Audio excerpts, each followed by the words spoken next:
Hi Scorpio, this is Heather, the medium on a mission, and I'm bringing you your 2020 forecast. And so I'll go through the general energies that's going to flow throughout the year. It may coincide to the month that I pull the card for that energy, or it may just be kind of the flow of the energy. So I'm all about the flow. Time is not linear when it comes to spirit, so it's very much about the flow of the energy and the way that it occurs. So just be mindful of that. Some of you may have already been experiencing some of this. This is a general reading, so it's going to apply differently for different people. So Scorpio, I already did your reading and I got a lot of information, but unfortunately the audio was really crappy. And so I'm having to record this, but I feel like there's a purpose because I've literally tried everything in which to fix the audio and it's not happening. And so I just feel like there's a meaning behind that. And I feel it's funny because your reading originally was about abundance and the major overflowing of abundance and the death card. Like the death card came out, it was very much about like new beginnings for you and, you know, all of those things. And it's kind of funny because I'm like, well, that's ironic because, you know, your first video, like it felt like it was so great, like it was beautiful, it was amazing, but it's like it wasn't the right start for that. And so I feel like there's a symbolism there. The spirit never wastes an opportunity to deepen a message. And I feel like there's something about, it's like 5, 4, 3, 2, 1. I'm getting that again. Like, let's try this again. Like, let's, this feeling of shooting out of bed, like NASA, like a new start. There's something big, but it's like, it has to be done in a way that it's like starting, it's new energies is all I can say at this time. So that's the energy that I'm getting with you. And I was also getting the number 23 being connected, and then 7 and 11. And it feels like there might be some connections around those significance of those numbers. You might see 777s, you might see 11s. The 11's the being at the doorway and walking through of this new energy. I feel like that's significant for you. But it just feels like, yeah, there's something about, there's definitely symbolism to this kind of starting over of these energies. And so it'll be interesting to see what comes of all of this stuff here. So, all right, so Spirit, can you give me the cards that coincide with Scorpio's energy from January to June? January to June. Okay, wow. All right, so I shuffled these really well. I cleared the deck, I did everything, and I believe Aquarius just got that in that position. So that's crazy. So there might be a connection that you have with Aquarius as well. There might be something with their energy there so I'm just gonna, just in case, do another really good shuffle, but there's definitely something, not a bad card. All right, perfect. Wow, okay, that's kind of, yeah. No other sign has gotten that card at all. You are literally the last reading I'm doing because I was hoping there'd be a way to recreate, but not happening. So we'll see what else has to come out here. So,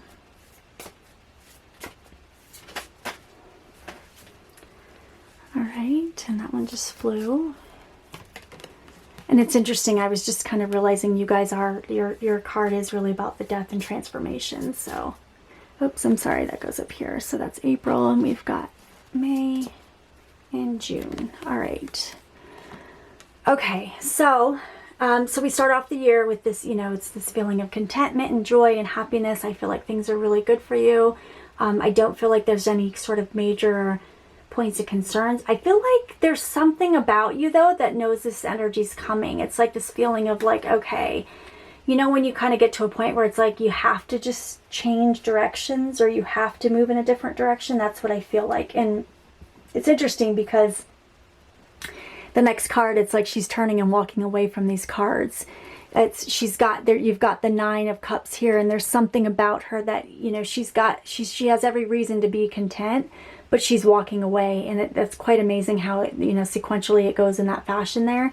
And it's this walking away of certain things, and there's certain, you know, the hidden elements that are unseen, and this feeling of moving forward is all I can say, but it's the awareness of those things.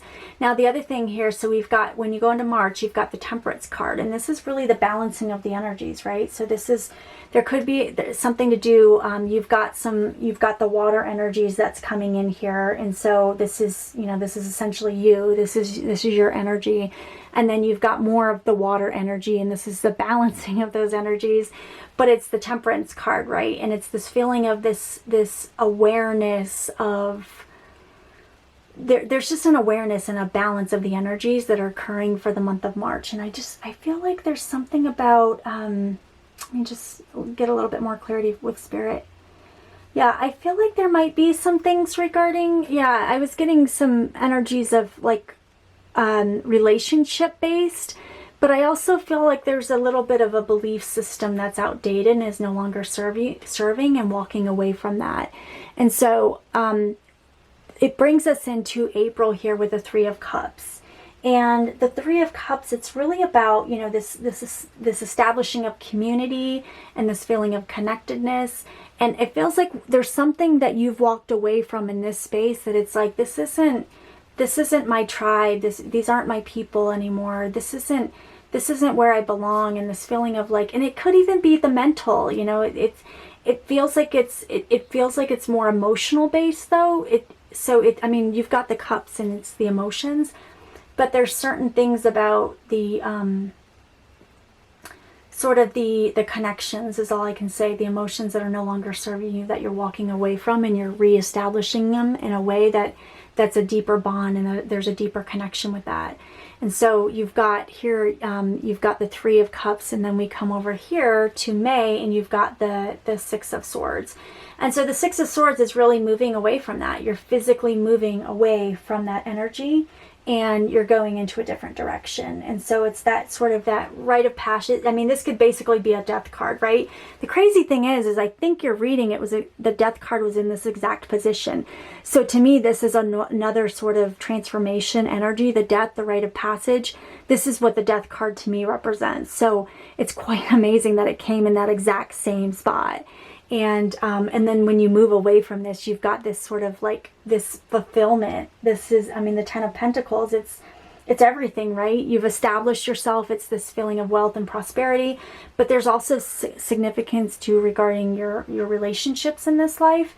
But it's this feeling of setting up this solid foundation by moving away from what no longer serves you. So it's funny because Spirit, some of you may already, like, it's just crazy. This is it's almost like part 2 of the message, but it's like some of you needed to hear this versus the other. And so that, I feel like that's why they're bringing that through. So I'll keep going from July to December and see what other messages Spirit has at this time.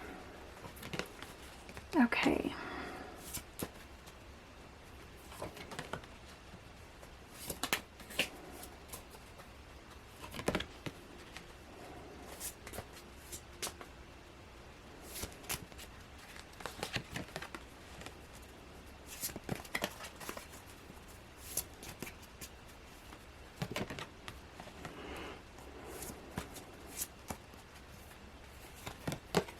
All right, perfect. Okay, so for July, we've got the Two of Swords, and this is the feeling of being a little indecisive, and this is, again, this is in the mind space. This is not, this is an emotional base. So you've got a lot of emotional cards up here, but now this is the next card of taking that action in the mental space. And it's like having to bring together the heart and the mind together. The heart is where, like, the emotions for me, and then you've got the mind. But I feel like in August is really where you break through, and you're already moving away from this emotional space. That's that lack of fulfillment, these things that are no longer serving you. You're moving into a new space, and this shows here, and this is where you've got sort of this fulfillment. But then you have to grapple with the mental space, and it feels like there's a decision that has to be made. There's something new that has been created as a result of the changes that you've made, that you have a new decision that is coming in, and that's where ultimately the Judgment cards come in. And it's this feeling of victory around this, the feeling of it goes, the energy flow of what we've got here. You've got Judgment, strength, and then the Six of Wands, and this is all about empowerment. There's strength in here. He's walking through with his laurels, and he's got this feeling of just power on his side. This feeling of it's moving forward. You've made a decision. You've got the strength, and now you're moving in that direction. And so with this card, I just feel like when we come to the month of November, it's more about kind of holding on to this energy and this space that you've created. I feel like whatever this is that you've sort of created early on in the year, and this feeling of you sort of you're bringing in new energy into your life, and this feeling of wanting to hold on to this, and there's a protective energy of it. And I feel like some of you, this might be a romantic situation, but it feels like there's more tangible things that you're bringing into this life at this time, and it's your own. And it's this feeling of, I'm not going to let anyone come in again and mess with that. I'm not going to let anyone come in and take that away from me. But I feel like this is stuff from the past. I don't feel like, you can see there's nothing in your current situation that's causing this. This is all sort of residual, sort of karmic bondage energy cords that are being cut from the past. And now you're in this space of, you're holding tight, and you're in this space of strength. And to end with the High Priestess, I mean, you're essentially in this space where you're, to me, what I really see, whenever I see kind of the High Priestess, it's more of that energy of you're owning your power in a way. Some may not understand this. Some may not understand this transition and these things that you've gone through. Some may not. There's some people that just won't get you. But it's this feeling of like, you know who you are. You've got this strength, you've got this judgment and this favor on your side. You know who you are, and it's not about the judgment of others. It's about what you have within yourself. And so I feel like, this being underneath this card here is really significant, because it's this feeling of, you're your own moral authority, and you've got the power in which to do it. Not everyone's going to agree with your decisions and feel like there's, this path of always doing things the way others, but you're doing it your way. And as a result of that, you're bringing in this success. And so very similar to the energies of what I was getting in your first reading. It's just a little bit, it's showing it in a different way. But again, not a lot of that card. There's a lot of beautiful cards here in terms of this energy and the strength and this judgment, and you're moving forward. So I'm just going to pull a final energy card for you and see what Spirit has to say. So this is the general energies and themes that would be for Scorpio for the year 2020.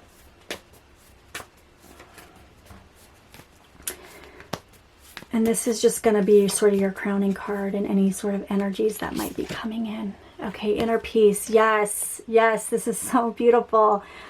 Okay, so, and it's interesting. You've basically got two fish here. There might be a connection with the Pisces as well. But just what I was saying here, and for this card to come out, it's so beautiful, because this feeling of, you've got this inner peace within you, and you don't need the judgment and the opinions of others. You're moving into a much better mental space than you've ever been in, because you can't let the influence of outside impact you anymore. And so this is really what I'm seeing with that inner peace, and this feeling of you standing in your own space and your own power and your own kind of authority around that. And if at the end of the day you feel confident in the direction you're going, people are going to judge you no matter what, but you're saying, you know what, I'm actually okay with who I am. And there's, especially if you're anyone who has any children, anyone who's done anything in their life, someone will have an opinion about it. And you're getting to the point in this year where you're just like, you know what, I've got the peace within my heart. I don't need validation from the outside. I don't need acceptance or validation. And that's extremely empowering to your energy. This is what we have here. So that's awesome. This is kind of that attainment of where everyone wants to get to in life. And this is sort of that feeling of enlightenment where it's like, I don't look on the outside anymore. I'm looking within. And so this is really that moving away from that energy and being able to balance the two, the light and the dark. But it's the feeling of being able to be independent and walking away from what no longer serves you. So I'm going to read you a definition that comes from the card. And so you'll get some perspective in terms of what that means. So inner peace is your birthright. Tranquility occurs when you realize that your life is unfolding according to divine planning. Serenity isn't something that you have to work for or search for. It already exists within you. To find this inner peace, simplify your life. Spend time in nature. Listen to messages of your soul. True peace transcends fear and connects you intimately to the Creator. Breathe deeply and fully, knowing that all is well.